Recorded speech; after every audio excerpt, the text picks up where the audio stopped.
Welcome to the Foreign Press Podcast, an educational program from the Association of Foreign Press Correspondents in the USA in partnership with the Hinrich Foundation, an Asia-based philanthropic organization dedicated to advancing mutually beneficial and sustainable global trade.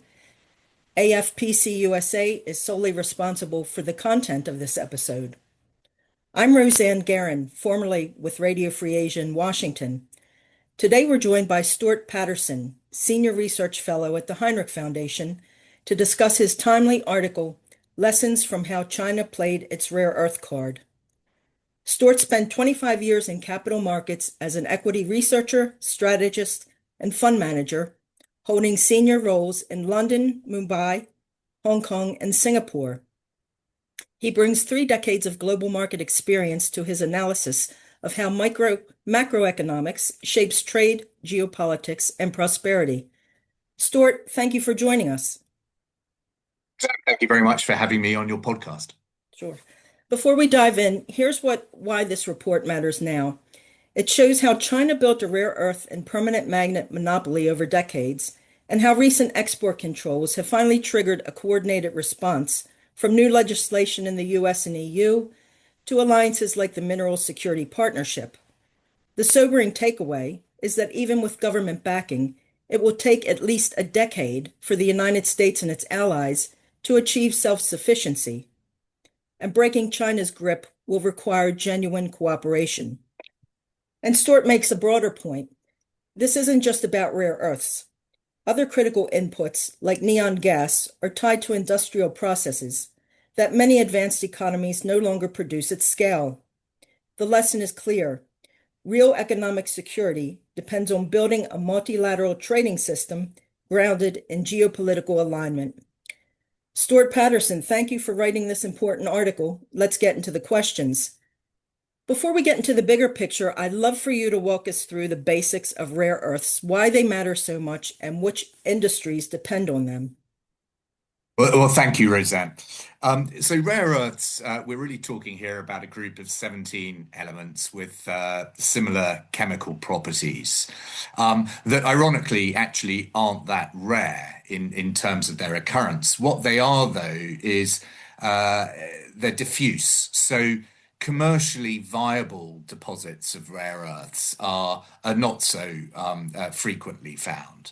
And in terms of their usage, I mean, basically, if you think of anything modern and useful, it will use rare earths in some shape or form. So this would range from sort of MRI scanners and medical equipment to the mobile phone in your pocket and your laptop. They're used in LED screens, LCDs, and of course in sophisticated weaponry as well and weapon systems. So really their usage is very widespread indeed. Great. How did China achieve its commanding position in this sector, and why are countries like the United States dependent on China for critical minerals? Okay, so China does have has been blessed with a surfeit of rare earth deposits. So it is natural that China is a leading player in the rare earth sector.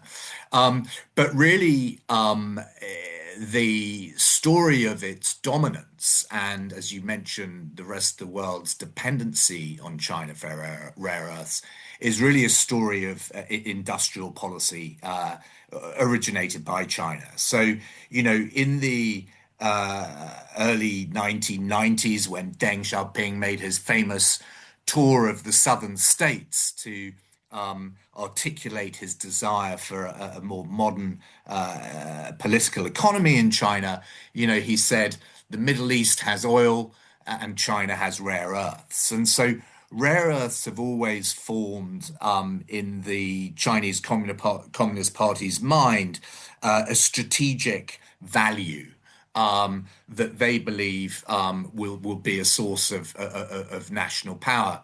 And so through a combination of industrial subsidy, state guidance, and of course low environmental standards, which is something we'll come on to, China has put itself in a position where it has become really the monopolistic provider of rare earth elements.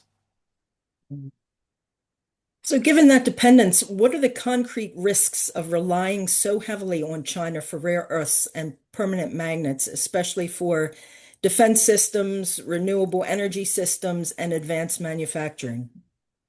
Yeah, so I mean, the risks are becoming more evident, but I think they've always been pretty self-evident, which is that China, by having this monopolistic grip over the industry, has the ability to close down production elsewhere, production that uses these rare earth elements or the magnets that they go into. And in doing so, of course, it has the ability to impose a very high economic cost on other countries, and in doing so, that to bend them to their will. And so it's clearly not conducive to strategic autonomy or even to the prosperity of other countries to find themselves in a position of complete dependency on China for this. So, you write that China cultivated its monopoly over many decades and really played the rare earth card against Japan back in 2010. Can you walk us through what happened at that time? Yeah, sure. So, I mean, the building up of the monopoly really took place between, I suppose, 95 and 2005. America itself had, a very vibrant and large magnet producer in the form of Magna Quench, which was a General Motors subsidiary. The Chinese bought that in 1995. In 2002, Mountain Pass, which has re-emerged now, but back then was one of the world's most successful producers of rare earth elements, that was closed down. And so going into 2010, really the monopoly had been established. And it was in 2010 where this incident took place in Japan. A Chinese shipping vessel and a Japanese Coast Guard vessel collided. The Chinese fishing vessel was sequestrated, was impounded, and from that, the Chinese imposed this embargo of rare earth exports to Japan. Now, I should say at this point, the Chinese would deny that they ever did this, but clearly the Japanese felt they did. Um, and the pressure mounted on Japan, and the incident ended because the fishing vessel was released along with its captain. And so Japan was seen to back down in the face of this embargo or threatened embargo. Um, this was really a warning shot to the world that, or should have been a warning shot to the world, that global production that was dependent on rare earths was really operating on the compliance of the Chinese willingness to supply those rare earth elements. And after that 2010 episode, I think a lot of people assumed the rest of the world would scramble to build alternative supply chains, but that effort never really materialized. Why not, in your view, and what lessons did policymakers learn from that failure? Yeah, so there was a sort of spurt of activity, particularly in Japan, as one might expect. And the Japanese went down the route of enhancing investment in things like recycling. They invested overseas in some rare earth projects and sort of sought to invested a lot in R&D in terms of looking for substitutes and ways to sort of circumvent the monopoly. But outside of Japan, really, there was a lack of momentum, and whether that's down to a lack of intent. I mean, remember we were in the aftermath here of the global financial crisis. Europe was going through the sort of Euro crisis. The sort of execution never really got off the ground in terms of breaking this dependency. I mean, the lesson that people should take away from it, I think, or should have taken away from it, was that, these problems, if left to fester, get worse. And as the scope of use of rare earths has risen with new products becoming available and advancements in sophistication. Um, so the dependency has become potentially more expensive. Um, and so it was really a missed opportunity because clearly, 15 years down the line, where we find ourselves now, we're not quite at square one again, but we are starting from a very low base. Right. And since then, we've seen China use export controls on elements like gallium, germanium, graphite, all critical minerals with significant applications across various industries, and now permanent magnets. How does a resource monopoly become an instrument of economic statecraft in a more multipolar world?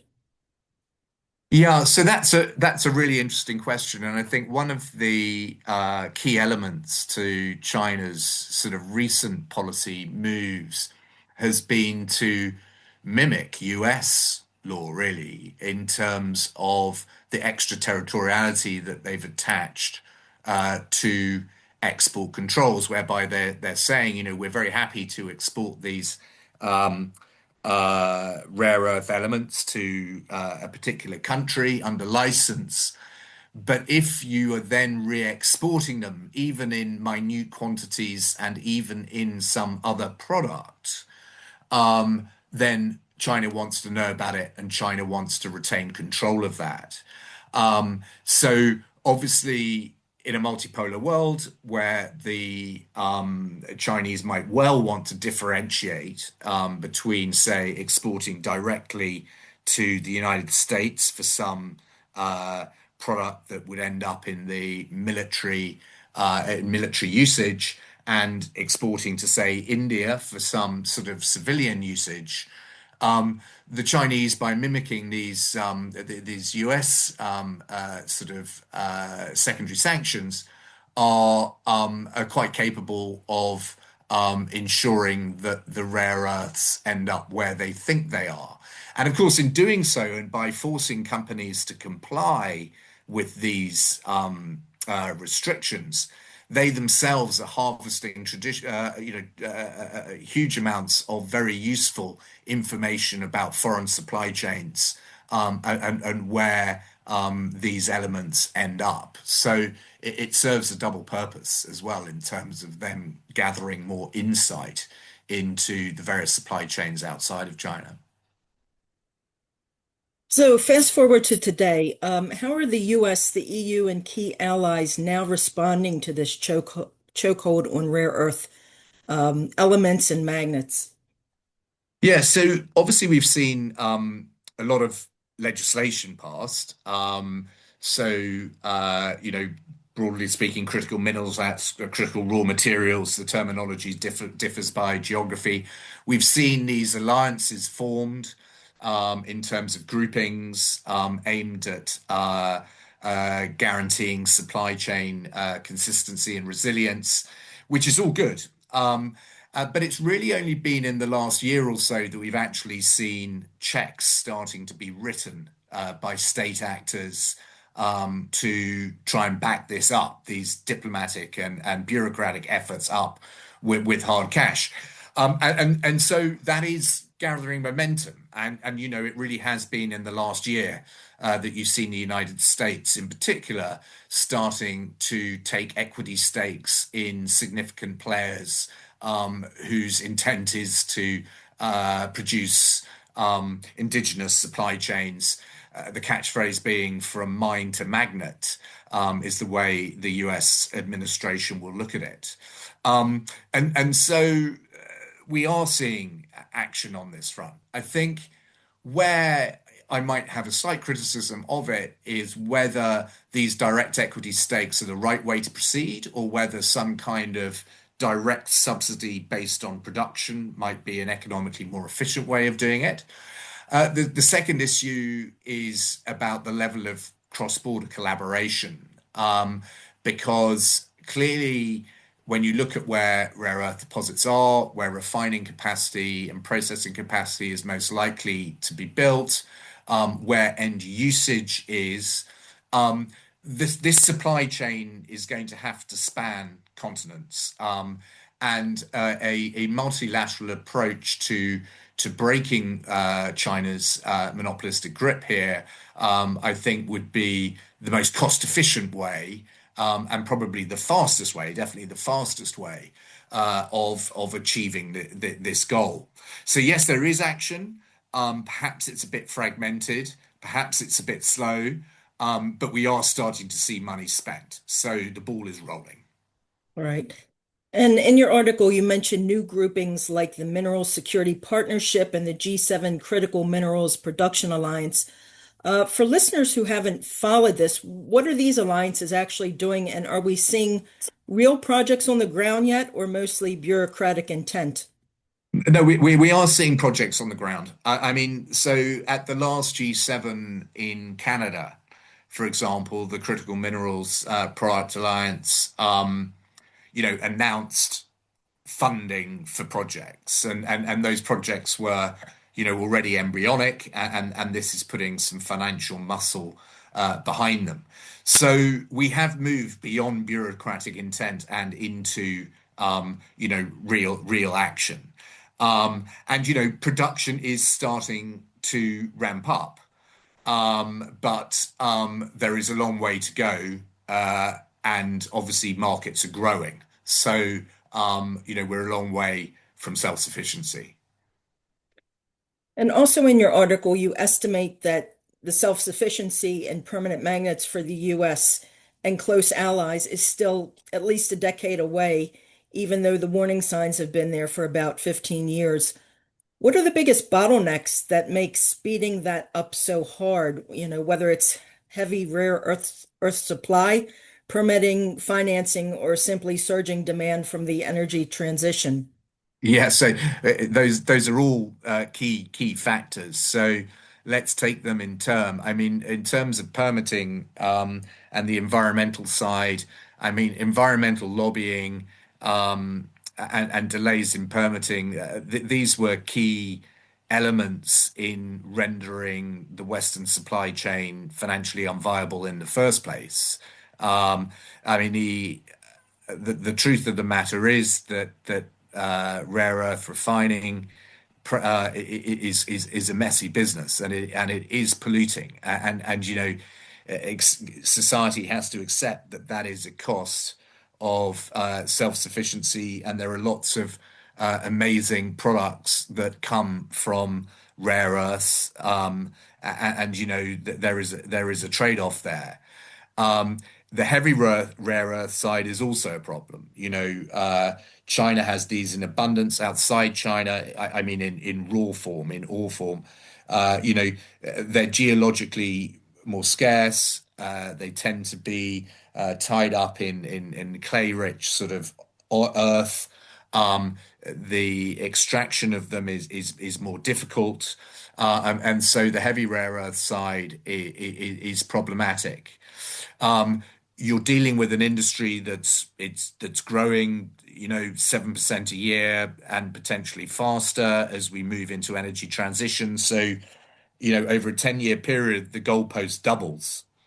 And you've also got the issue of actually identifying accurately what the real usage of these elements is, what the real level of usage is, because when the US might import very modest amounts of refined rare earth elements or oxides, but obviously the US is importing much larger quantities of these that are already embedded in products, be they magnets or beyond that, wind turbines, solar, whatever, smartphones.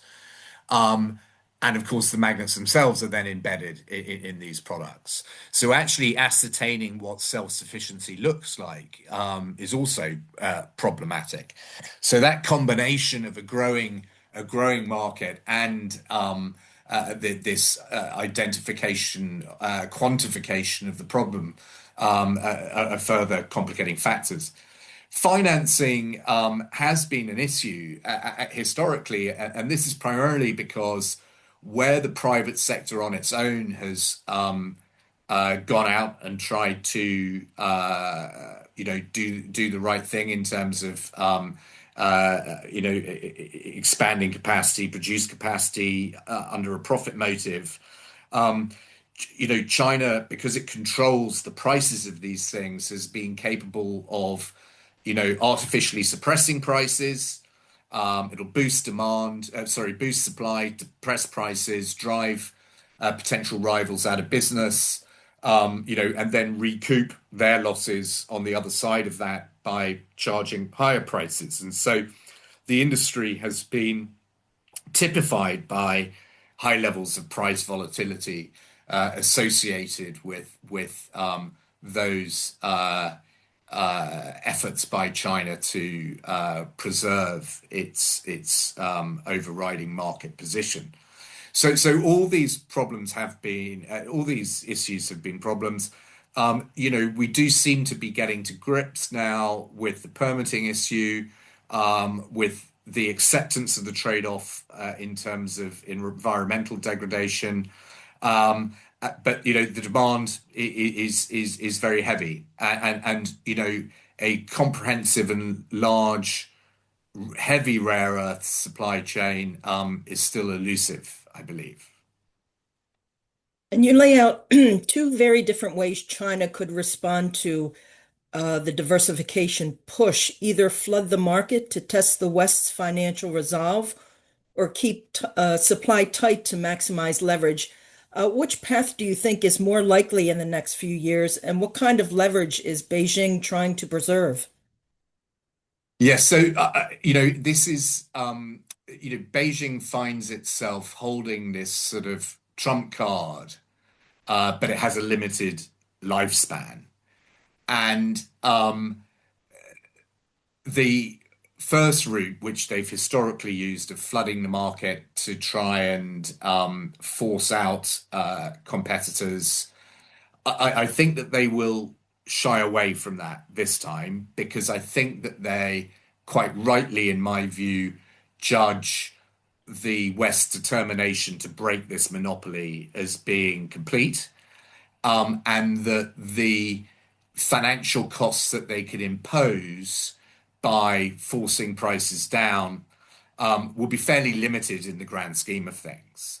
I mean, the floor pricing commitments that Western governments will be making to,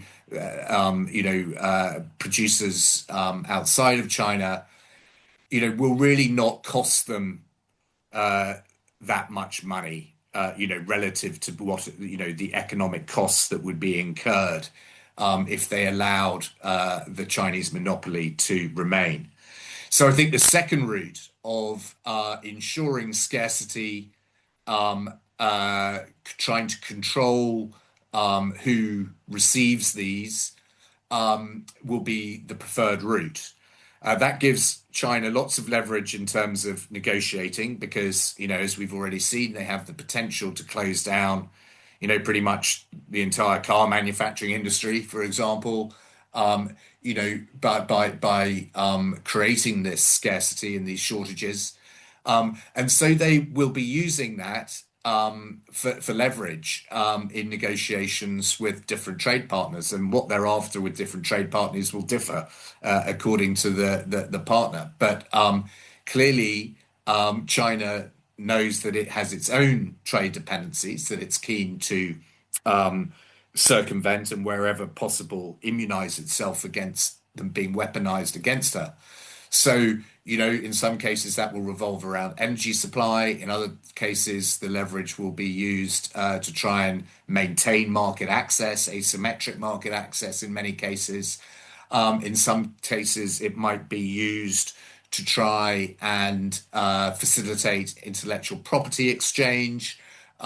So, China has this card. It's got a limited lifespan, but it knows that for now, it is, in the king's chair, as it were. So, yeah, I think maintaining scarcity is the most likely strategy. So now with Western governments now leaning heavily on industrial policy, equity stakes, cheap loans, floor prices to establish alternative projects, what does it take to make those new critical mineral supply chains not just resilient, but also commercially viable and environmentally responsible rather than dependent on permanent state life support? Yeah. Well, one answer is scale. The amount of subsidy will reduce as these companies scale up. And to do that, there will come a tipping point where they need to be protected from Chinese competition. So that's one point to make. The environmental aspect, I think that in most cases they have been environmentally responsible in the past where they were operating. But that doesn't mean there isn't any pollution. And clearly, the secret there lies in technology. Recycling being one key avenue that is being explored and will continue to be explored as recycling technology becomes better. But clearly, because the industry really hasn't existed in the West for 20 years or so, we are well behind in terms of the latest technology, which is monopolized by China and patented by China, and where China has put, export controls on the exportation of that intellectual property. They're keen to maintain the leading edge in the technology, the production technology. So that is really about investing in R&D and catch up. So I don't see, like so many industries that were wiped out by China. Some because China had a genuine comparative advantage, and they were the lowest cost producer, come what may, in the world, and therefore, it was right and proper that they disappeared and went to China. In many cases, of course, it was just China's scale and industrial policy that led to those industries disappearing. And it's when they come back, they will be expensive to start with, but as scale ramps up, they will become more competitive. And if we can ensure a level playing field in some of these cases, they can be profitable and not necessarily a burden on the taxpayer. But it does beg a point that we will come on to, I think, which is where do you draw the line here in terms of what is critical and what isn't? Now, stepping back from rare earths themselves, you end the article by talking about other critical inputs like neon gas that are byproducts of industrial processes no longer done at scale in developed economies. What broader economic and security lessons should governments be drawing from China's trade dominance in these kind of inputs? Yeah, so I think one of the key ones is that you don't know where the next dependency necessarily lies. Um, you know, the we've got a sort of whack-a-mole approach at the moment where there's a problem, we use industrial policy to try and solve it. That seems to be the route we're going down. But without 2020 forward vision, you simply don't know what key products are going to, you know, develop next that will lead to dependency. And China has this sort of maximalist approach to manufacturing, by which I mean China is loath to shed manufacturing, even fairly basic manufacturing, because it sees the value in the holistic ecosystem that manufacturing produces. So, a breakthrough in one industry is transferable into other industries. And a pure technological breakthrough, might have very wide applicability, and that they see the synergies between, say, rare earths, battery technology, electric transportation, and energy transition.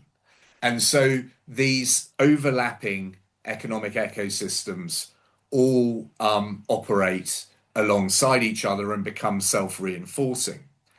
Um, and if you mentioned neon gas, and that's a great example. It's crucial for semiconductor manufacturing, but it's a byproduct of smelting.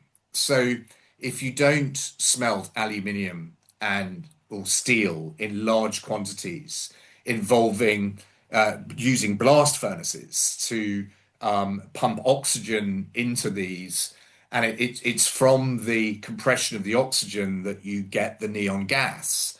And so, you know, in a bifurcated world where you don't have uninterrupted global supply chains because they're being weaponized, if you don't have furnaces, you can't produce semiconductors. And that's not a connection that people would logically draw, not someone anyway who has been committed to a sort of neoliberal vision of globalization, such that we've had for much of the last 40 years. And so I think, you know, rather than sort of scoping for what the next key dependency is, although that is important, and understanding where our current dependencies lie is equally important. And I don't think we've scoped that correctly. I think the more important lesson, perhaps, is that a treating manufacturing in a more holistic fashion and recognizing that a manufacturing base is a key component of national security is one of the key lessons that we should be taking away from this. And that in the rare earth case specifically, you know, when you do have a warning sign, you must act on it and not leave it 15 years before taking the plunge. And linked to all that, you argue that a truly multilateral, or at least plurilateral approach is essential because these supply chains will inevitably span multiple countries. Why can't the US or the EU simply go it alone with domestic industrial policy? And what does a geopolitically aligned trading system actually look like in practice? So there's good questions. I mean, I think if we look at the US as an economy, given where manufacturing is as a share of GDP and the dependence on manufacturing imports, um, you know, realistically, to rebuild that base on a relative basis to where it was prior to China's accession to WTO, it's going to take the US 15 to 20 years to get back to that kind of relative position. And that's a long time frame given how fast geopolitical sort of moves are happening at the moment. Nor is the US sort of self-sufficient in everything that it requires for this the rebuilding of that industrial base. You know, it will be dependent on the rest of the world for, you know, copper as an example, a key example, and indeed, you know, rare earth ores as well. So there are good reasons why the US can't do this alone under any circumstances. Even if it were to try and pursue that, it would be much more expensive than going down a plurilateral agreement, a plurilateral route.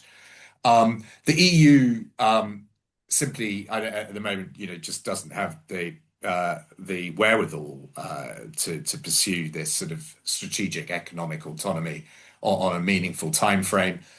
They're hopelessly dependent on Russia still for energy.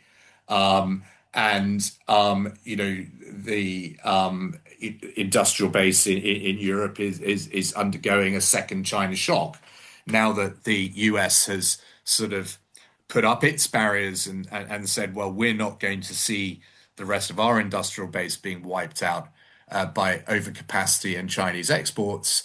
You know, those Chinese exports are focused elsewhere. And other countries too, of course, are pushing back against that flooding of their markets. So a plurilateral approach will be cheaper, it'll be faster, more efficient. You know, what does that look like? Well, I mean, I think my sort of tentative conclusion report really is that, um, it needn't look much different from what the World Trade Organization looked like before Chinese accession. The World Trade Organization, or GATT, worked pretty well before a dominant non-market economy started to emerge. And so I don't see it as necessarily having to be that much different. Unfortunately, I think we might have moved beyond a position where that is rescuable.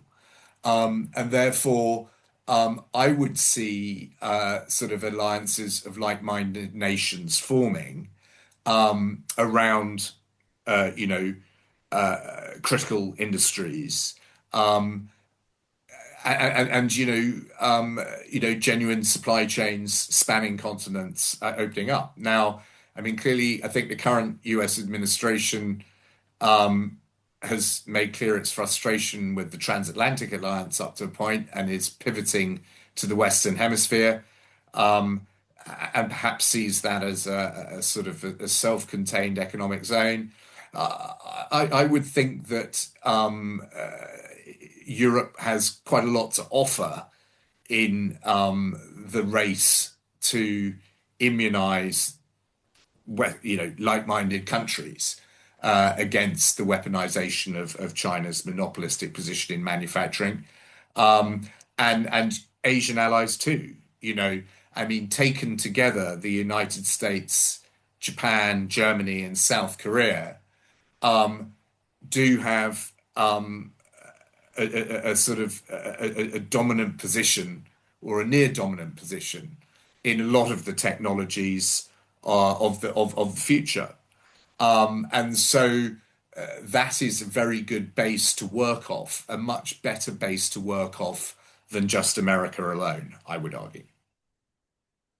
Okay, great. Thank you for all that. Now I'd like to zoom in on the very latest developments in U.S.-China trade relations over rare earths. President Trump and Chinese President Xi Jinping met in South Korea in October to ease tensions over China's rare earth export controls. China's latest big concession was to delay the expanded export controls it had planned for October, but it kept in place an April licensing system that bites hardest on Western military users.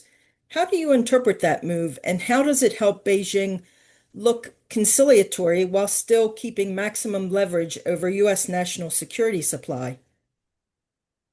Well, I think it makes Beijing look conciliatory in the sense that they are, prepared to supply rare earth elements for civilian use, provided they know where the products are ending up, which is not an unreasonable stance for a superpower to take or a big country to take.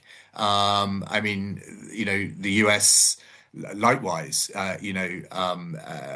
restricts the usage of products to civilian applications. I think Beijing comes out of it well in that sense, but obviously what they are doing here is demonstrating the complete degree of control that they have over Western supply chains that involve rare earth elements. And in doing so, collecting lots of information. When a German company wishes to apply for a license, they are having to supply detailed data about where these products are ending up, which is commercially useful to China. So, the uh, I think China, when it comes to rare earths, has the whip hand and will do, and for many years to come. So we need to learn to live with this while So we, if while we, yeah. so after that Xi-Trump meeting, we saw a spike in Chinese rare earth exports in November. Do you read that as China temporarily flooding the market to take the pressure off and maybe to undermine the business case for non-Chinese projects, echoing what happened after 2010? No, I don't think so. I think these exports, can be pretty volatile. Anyway, there was clearly a need for restocking because people had run down their supplies during the disruption. I mean, clearly the auto chain, supply chain in Europe was, on the brink of collapse. So no, I don't think that was a sort of preemptive move, if you like, to flood the market. I think it was a function of supply and demand. So, also in October, Beijing floated a measure that would basically mirror Washington's foreign direct product rule, putting licensing requirements on foreign products that contain even small amounts of Chinese origin rare earths, as you alluded to earlier. If that were fully implemented, what kind of compliance headaches and legal uncertainties would it create for manufacturers in allied countries? Yeah, well, the answer is a lot. It would, I think here this is what I was alluding to in terms of supply chain information that would need to be provided. Um, it is China demonstrating the power of economic statecraft, and the import, just underlines the importance of breaking its monopoly. Which again I come back to. We've known about this for 15 years, and it's a tragedy that we're in this position where we are now. So China has also started targeting the picks and shovels of the industry, Yeah. the technologies, equipment, and production systems used for refining and magnet manufacturing, not just the raw minerals. How effective is that strategy in locking in long-term dominance and slowing Western efforts to build independent supply chains? Well, it certainly makes it more difficult, and I mean, China's not unique in this sense, right? I mean, many countries throughout history, once they've established a dominant position in industry, try and delay the ability of other countries to catch up. I think of lace makers in Bruges who weren't allowed to leave the city for fear that the skills would be diffused throughout Europe. I think a whole load of them escaped to Nottingham, and that's where the Nottingham lace industry, materialized from.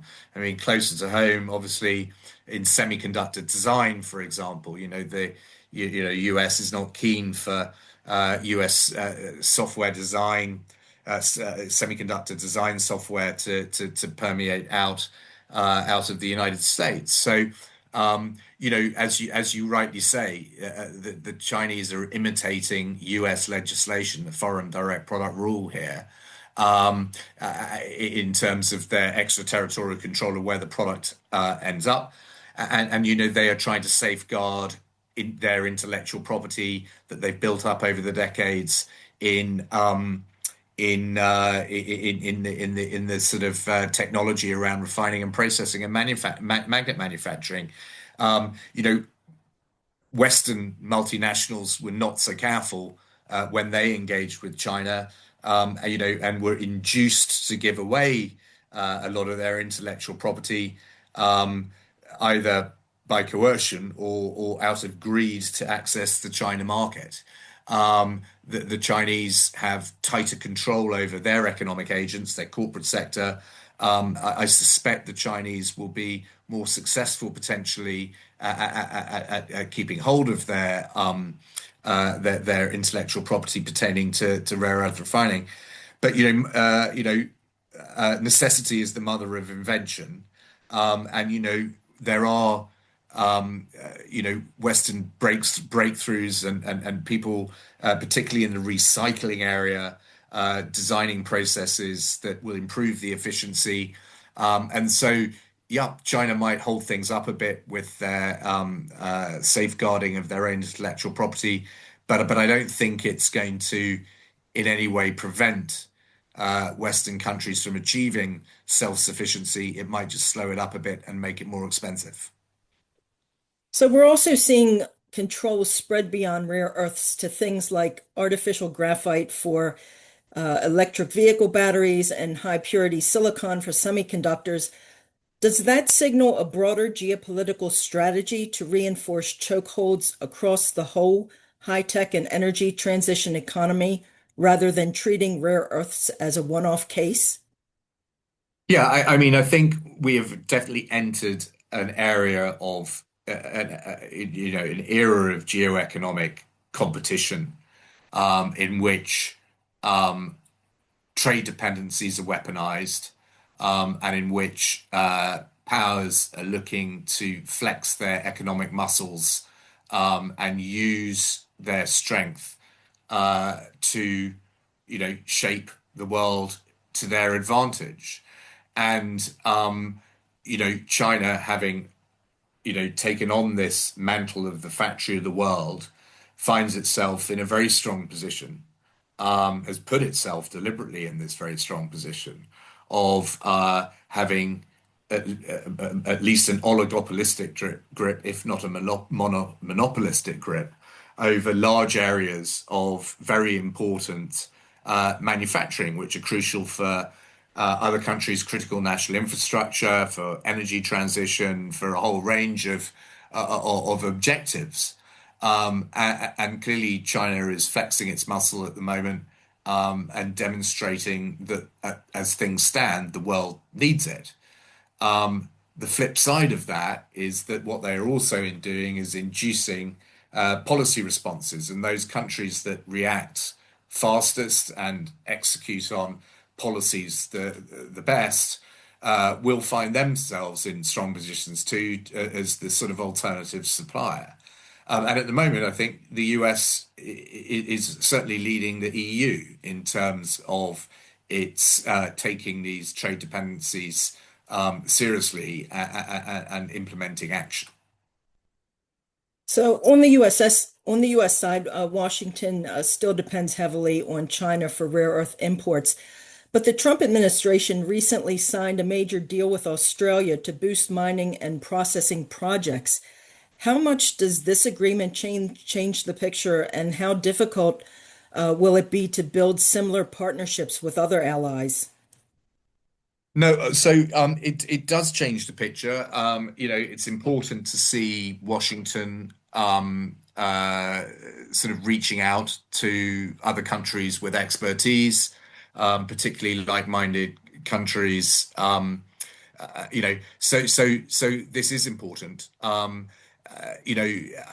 think the proliferation of these sort of groupings has the potential to sort of obscure strategic clarity, if you like. It might be better if there was a sort of one all-encompassing grouping amongst US allies, rather than sort of rival ones. But who knows? The sort of EU's grouping, the G7, a NATO type thing.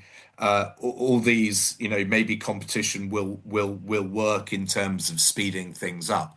But clearly, Linus, an Australian company, although largely operating out of Malaysia, has been the leader in rare earth refining outside of China for a while now.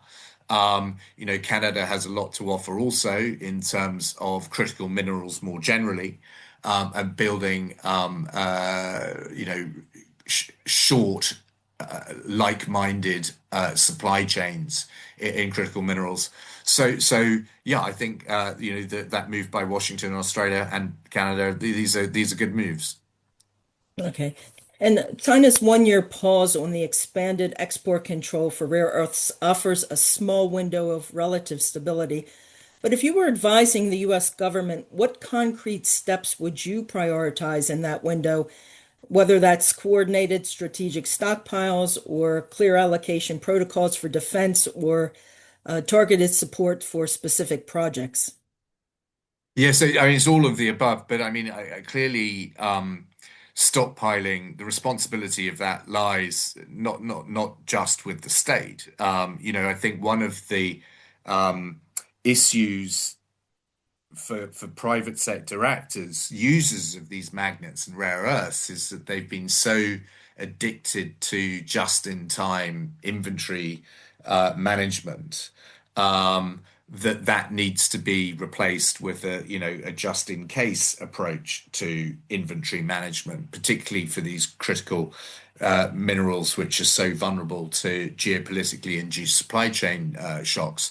So stockpiling is one, but clearly, it has to be full steam ahead. And I also wouldn't put too much faith in the 1 year pause.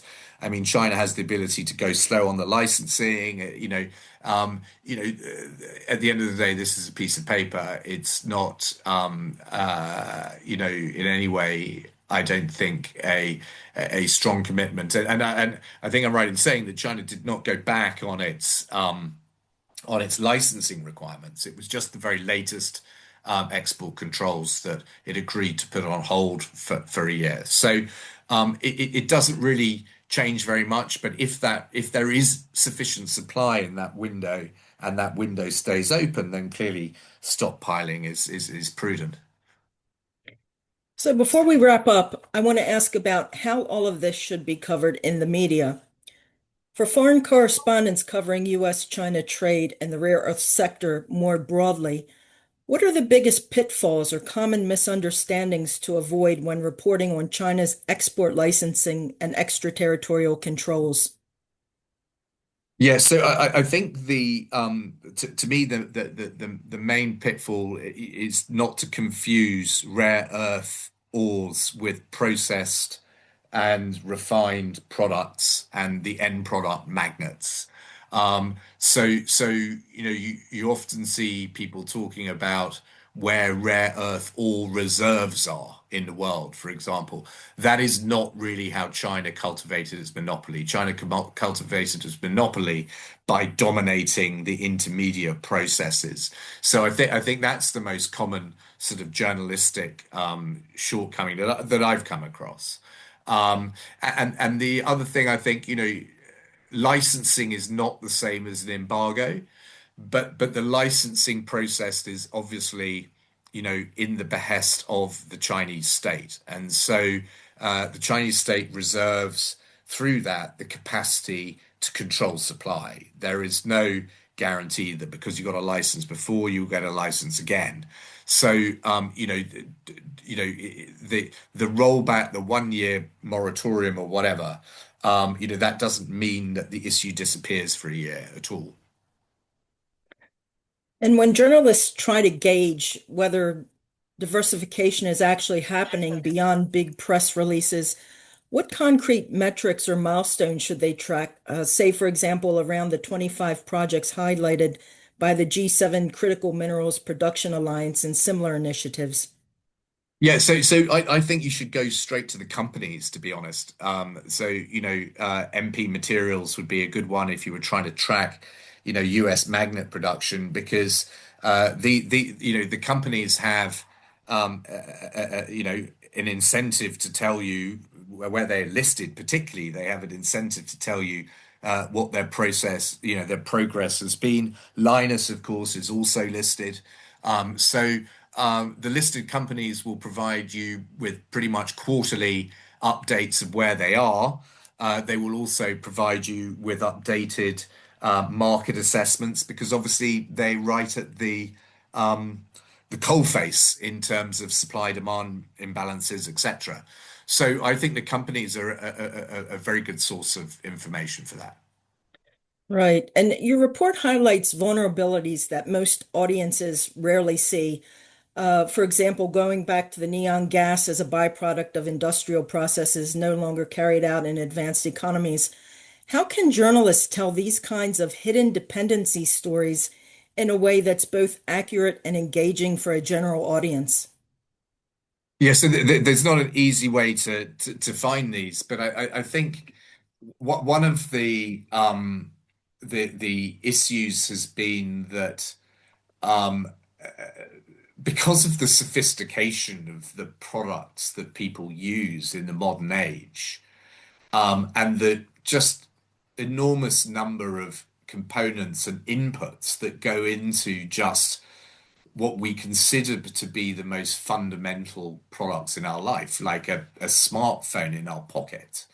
we've never really lived in an age like that before. And I think that one of the things that perhaps is missing from the discourse around our sort of consumption patterns and the material age in which we live is just how precarious these supply chains are, and bringing that to life, and all these obscure elements, products, gases, whatever, that are just fundamental to your ability to, use your phone as a payment device or for any function.